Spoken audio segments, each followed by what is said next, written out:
Переселение пуритан в Америку часто изображают как бегство от религиозных гонений и начало американской свободы. Англия и Европа представляются миром преследований, американские колонии – убежищем для верующих.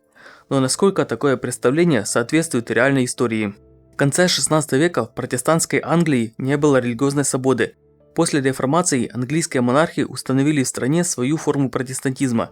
Несогласные, такие как пуритане, не просто были в оппозиции, но и подвергались давлению.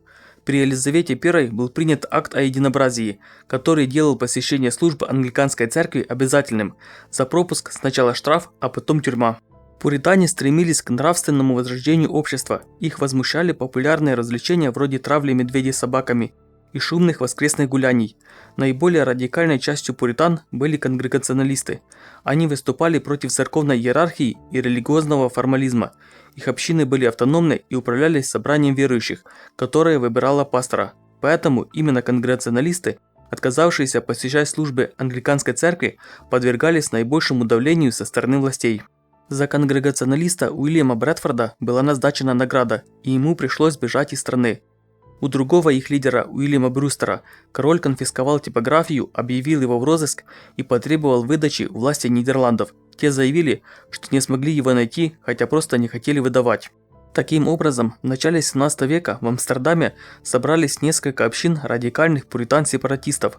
Несмотря на религиозную свободу в Нидерландах, у них возникли проблемы другого рода. Под влиянием меннонитов Джон Смит решил отказаться от крещения детей и, заново крестив себя, стал одним из основателей баптизма. Чтобы избежать религиозных конфликтов внутри эмигрантской среды, конгрегационалисты переехали во второй по величине город Нидерландов – Лейден. Здесь находился один из главных центров кальвинизма того времени – Лейденский университет. Его лекции и богословские диспуты посещал лидер переселенцев Робинсон, сам выпускник Кембриджа. В Лейдене община прожила около 10 лет.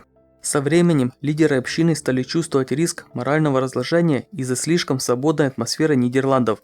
Их тревожили местные нравы, развлечения и то, что молодое поколение постепенно перенимало голландский образ жизни. Взрослым членам общины приходилось работать по 12-14 часов на самых тяжелых и низкооплачиваемых работах и жить в нищете. Они были иностранцами и потратили почти все свои деньги на переезд, а их дети все больше перенимали местные светские обычаи. Брэдфорд писал о великой распущенности молодежи в Голландии и жаловался на дурные примеры и многочисленные опасные соблазны. По сравнению с преследованиями в Англии, трудности жизни в Голландии казались обыденными. Поэтому, когда появилась возможность переселиться на территорию английской колонии Вирджинии, они согласились. Несмотря на прежние конфликты с английскими властями, переселенцы все же решились отправиться в английскую колонию. Ради колонизации правительство и торговые компании были готовы терпеть существование сепаратистской общины. Торговая компания оплатила аренду корабля, экипаж и годовой запас припасов. Пилигримы, как их позднее стали называть, также верили, что Новый Свет даст им возможность распространять христианство среди коренных народов Америки. Об этой миссии позже писал Брэдфорд. Примерно 2/3 пассажиров Мэйфлауэра были не сепаратисты-пуритане и переселялись не по религиозным причинам, а в поисках заработка и лучшей жизни.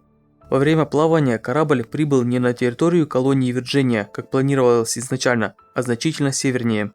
Здесь пилигримы решили основать собственную колонию Плимут, где могли бы жить по своим религиозным правилам. Однако их самоуправление не предполагало отделение церкви от государства, а религиозная свобода распространялась далеко не на всех. Позднее рядом с Плимутом другие пуритане основали колонию Массачусетс. Они не были такими радикальными, как пилигримы, и не стремились полностью отделяться от церкви Англии. Их целью, по словам лидера колонии Джона Уинтропа, было создание города на холме, нового английского Израиля, который должен был стать примером для окружающего мира. Они также стремились обращать в христианство коренные народы Америки.